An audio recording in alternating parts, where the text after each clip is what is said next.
That is how you play Libertalia Winds of Galecrest solo. But how do I like the game? Well, let me tell you. As usual, let's start with the outer appearance. As it's the case with every Stonemaier game, the components are really good. The cards feel just great, as do like all the tokens, and the highlights are these treasure tiles here. In terms of how they feel, they remind myself a lot of Azul, and that is a positive for sure. The only thing I'm not too fond of are these tiles here. While they look great and work well, I feel like they go like in the wrong direction. I always turn the right wheel the wrong way. And that is me being used to Eon's End as well as Astronauts and Marvel Champions, and I think the tiles are different there. At least it feels like it. So that might be my issue here.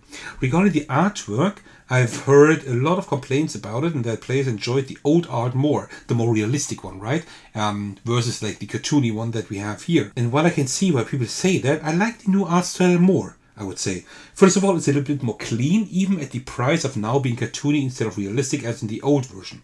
Secondly, I find the fusion of animals and like pirates, or that pirate theme, so to speak, just more interesting. But the two things that count the most here are the art styles of both games are really good. Which one you enjoy more is a matter of personal preference. The art does not influence the gameplay in any negative fashion. Alright, let's now get to the gameplay. The most interesting aspect is the strategic one. The conditions are the same for every player because everyone has the same cards. That applies to the solo version as well as the more regular multiplayer mode. But the longer the journeys go on, the more the card distribution among the players change. That is a great dynamic. I love this. Also, I would call this game strategic as well as tactical. It is strategic since you know that all players have the same cards, but you can only plan for one journey. You don't know which cards you will receive later, so the game's main gameplay is rather tactical. I like this. The player interaction is quite high as well because you directly compete for the order of the turn as well as the treasure tiles each round. That also can create quite a bit of tension, but of the good kind. The issue I would see here is that people that suffer from analysis paralysis, which means that they take a lot of time analyzing all the available options, will increase the game's length a lot. So that is definitely something to keep in mind. There are a lot of things to consider in this game, including the cards, day as well as night effects, the turn order, and the available treasure tiles that you can get like during the journey. A lot of aspects to keep in mind when playing your card, but it's never too much that will make you think too long. All in all, you're trying to get the most treasure and gold, so that will always be your incentive. The solo mode is, like in every Stonemaier game, done very well. First, it is a bit complicated to figure out which cards are played by the AI and how the effects work. But as soon as you understand all of that, it is actually quite simple to manage. And some of the solo mode really works. The AI does get in your way quite a lot and it feels like you're playing against another player. I can't count how often my plans have been messed up by the virtual opponents. It's actually crazy. All in all, I like this game a lot. It plays fast, it has a lot of interesting decisions and can lead to quite a bit of tension.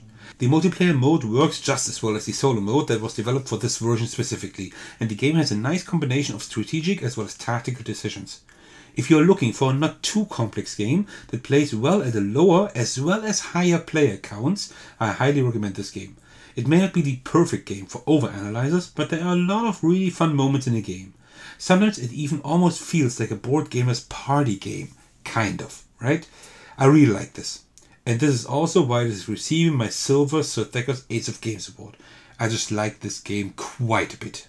Alright, that marks the end of my playthrough and review of Libertalia Winds of Galecrest by Stonemaier Games. I really hope you enjoyed this video. As usual, I'd like to thank you all for your support. That means so much to me. A special shout out to my generous Patreon supporters, and the biggest thanks goes out to Thecos, the most generous supporter at the highest tier. You can support me by liking and commenting, subscribing to my channel if you enjoy my content enough, as well as checking out the ways to support me on Patreon. Also, you can join my Discord server so you can hang out with me and my amazing community. Alright, I'll see you in the next video or my Discord server. Take care everyone, stay safe, and cheers.